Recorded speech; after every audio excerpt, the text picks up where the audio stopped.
Hi there. I'm back again.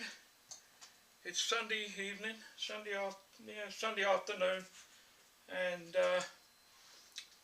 what I'm actually doing is I looked at I was suggested that I look at Randy Richards' channel, and there was a video on there, well, several videos, 4 I think, of a dovetail cutter that he made. He used a triangular insert. I think it was a TPBG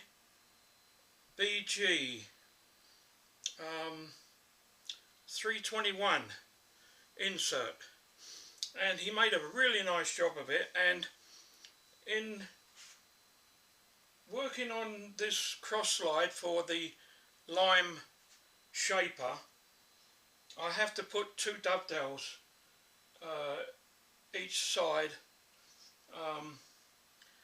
on the cross slide, and I really didn't want to go out and buy a HSS dovetail because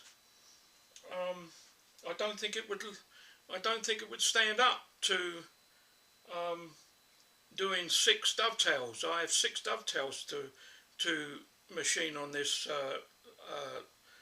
shaper. So I was thinking that maybe I'd seen somewhere some machinist had machined dovetails with a fly cutter. So that got me thinking about maybe I could save myself some money and at least maybe rough out the dovetail form. 60 degree dovetails they are. So I thought about that, and then I mentioned it in one of my videos, and then I got a suggestion from a viewer that I look at Randy Richards' dovetail cutter that he made. So anyway, I looked at it and I thought, wow, that's great. Like, you know, I mean, it saves you a lot of money, and you've got the inserts. You've got 3 faces of inserts on each insert. So I decided that that's what I'm going to try and do. So anyway, he made his holder from a helicopter bolt.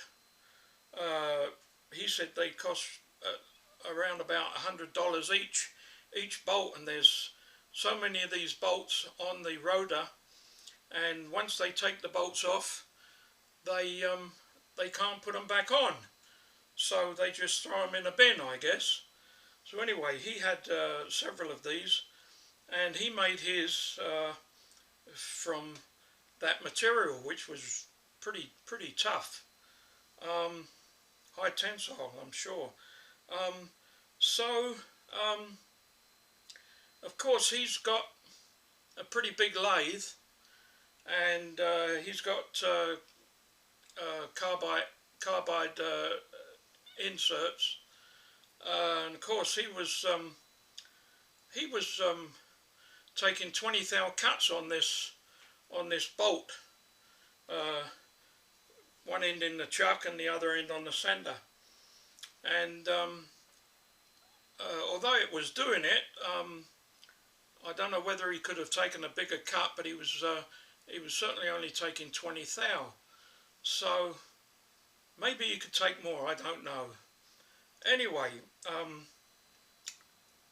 I had, many years ago, I belonged to a club up in Edmonton, a machinist club in Edmonton, Alberta, and there was a guy up there came in with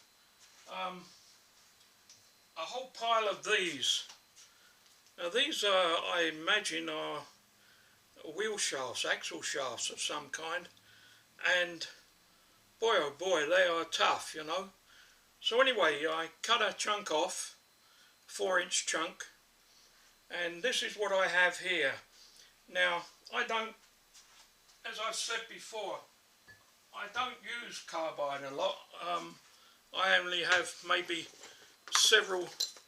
I got maybe these old things. I don't even know what that is. That's a Kenner metal. It must be pretty good. It's a C5. So I presume that that is pretty good for steel. C5 and C6, I believe, is good for steel. And for this cutter, I've ordered some inserts there, C2s, which apparently are good for cast iron. So anyway, there's another C6 that I bought from, it's a Chinese thing, and I got a Chinese one here. I bought these two. I've never used them up until now. You can still see the paint on the insert on the carbide. So anyway, I tried this one first, and it was kind of cutting, but it's got a big radius on here. And so then I think I tried this side, and it worked a little bit better. But anyway, what I've got in there now is this Chinese thing, and it's just a standard turning tool, and it seems to be doing okay. This stuff is really tough, so I thought I'd just do a short video to show you how the take is standing up to it. I've got a long way to go. I've got to machine this shank down to 1/2 inch, and this is inch and 7/16 diameter. So I got a lot to take off, and that's okay. I can go to sleep tonight and come out here again tomorrow sometime and do a little bit more. In the meantime, I've taken the cross slide off the mill, so I've got to clean the mill up as well, and lube it up, clean the ways and put fresh oil on. So anyway, this afternoon I thought I'd just set this up and see how it's going to go. And this stuff is really, really, really tough. So I'll do a cut now. Let's wipe my hands. Yeah, I think it's going to do it. I think it's going to, I eventually going to get there, maybe. But we'll try anyway. Okay, so I'll put a 1/10 thou cut on. That's about the maximum that I can take, I think. I got the RPM at 756, and so I'll just take a cut. Now, when I get to the end, I have to withdraw the tool because, you know, this is a big chunk of tough steel, and this is just a little lathe. So when I get to the end, if I try to wind it back, it's like pretty tough because it's springing. So I'll just touch on, I forgot where my setting was, must have been 0.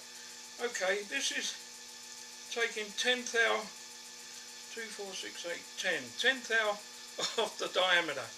So as you can see, it's going to take quite a long time. But the RPM has gone down to 600, 595. I don't like that. I guess I'm going to see if I can put a chip breaker in there. Maybe I should buy a tool, I don't know. Buy one of these cheap Chinese indexable tools. This is terrible. Yeah, wow, this would really do some damage. Whew. So I think I would suggest to anybody, you know, I watched a video the other night, and I saw this video, and he was machining in the lathe with a carbide insert, and he left the lathe running, and it was a big lathe, and he left the lathe running, and he reaches in while it's still running and grabs this, you see. Now he's got big swarf coming off, like, you know, and I thought to myself, you know, a few years back, when I was working on a horizontal mill, and I was milling some a keyway in a shaft, and this was a big horizontal mill, and at that time they had these brushes with a wire handle and a loop at the end, you know, and I had this thing, and I was splashing some, I can't remember now whether I was splashing some lube on or just trying to clear what's his names. Anyway, I happened to get the brush, it went into the back of the cutter. Of course, it ripped the thing out of my hand, and you know, it did it so fast that I barely had time to release my fingers or my hand on the wire handle. I barely had enough time to let go, and that thing went shooting into the cutter. So I guess I'm just talking about safety now.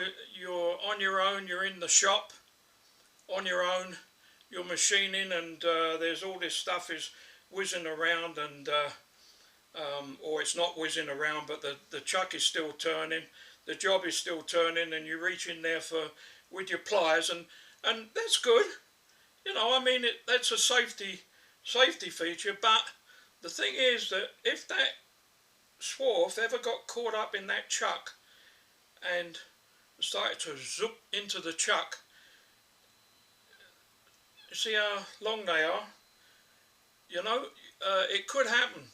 So for those out there that are on their own in their shop and machining, just be careful with the safety factors surrounding you. And I don't always do it, but I should do.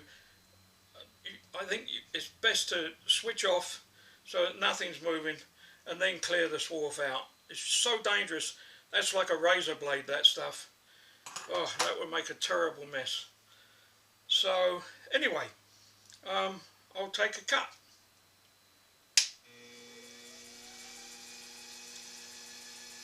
Okay, did I take a cut? Yeah, I did, didn't I? Yeah, see, it takes, that's just a spring cut. Okay, another 10 thou.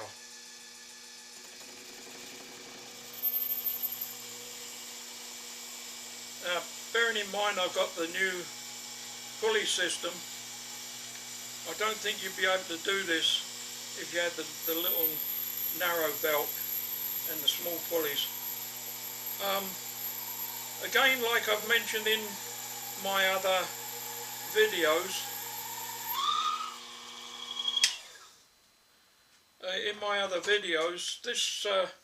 this spring thing on the lead screw, I honestly don't think there's anything wrong with it.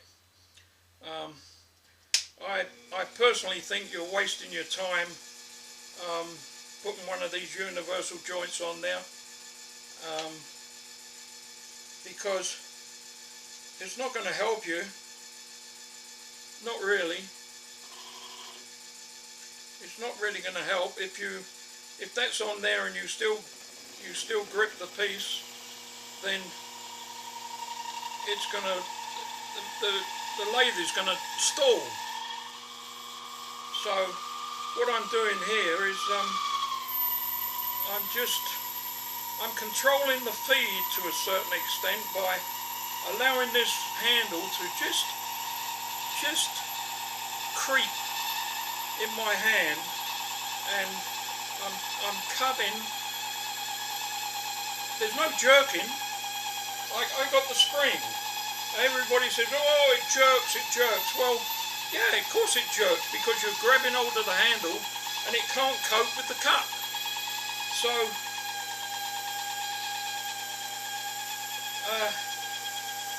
anyway, getting back to this, it's doing it, but it's going to be a struggle. But again, I'll emphasise the fact that if I had the ordinary tailstock on here, I would have that centre that far out, a little half-inch shaft with a little tiny centre on the end, spring-loaded, and there would really be less support there. Plus, you wouldn't be able to get the carriage far enough back unless it's sticking out way out. So I mean, this is not perfect. Like I said before, it's not perfect, but I've got this at the back which is supporting it, and it allows me to get the saddle right the way back, out the way. So I know I keep on about it, but I guess there's people that look at my videos and they haven't seen the video that indicates this tailstock. Maybe they've only seen my latest videos. Anyway, it's going to take some time. I'm going to have to do something about the string of swarf. I could just release for a moment to allow it to break up. That's 5. So there you go. Nice piece of material, but a bugger to machine, certainly on a little lathe. But yeah, we'll get there, I guess. So I'll cool off, and oh, I've got a terrible neck. Oh, wow. So that's that at the moment, and I may invest in getting a little insert holder for this. Even this one was brand new, and I put it in and tried it, and it wouldn't cut, just wouldn't cut. So I assume that when you get these things, you have to sharpen them before you use them, because it just wouldn't cut. So and it wasn't because of the center height or anything, it just wouldn't cut, it just rubbed. And so as soon as I ground it, I got this little diamond grinder here, which is very handy, and I do my HSS cutters on there as well, just touch them up, and it's just nice. So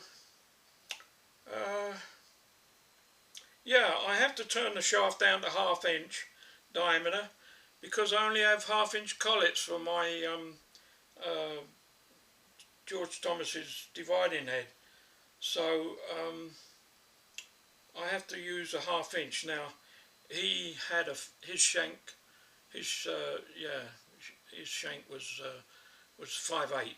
So I guess I could use one of these and machine it out to 5/8, but it doesn't give you a lot of meat for a thread. I guess I could put 2 in, but I guess I can always revert to that if I get fed up trying to get this down to 1/2 inch. These are handy. Yeah, they're pretty handy. If I don't, I'd even Loctite it in, you know.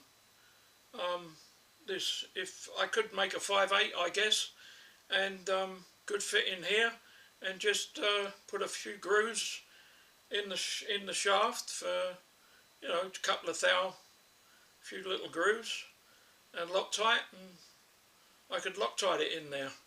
Could always get it out, but yeah, that's another thought. Okay, well, I'll let you go now, and thanks for watching. Give me a hands up if you like. Make a comment, that's fine. Okay, see you later.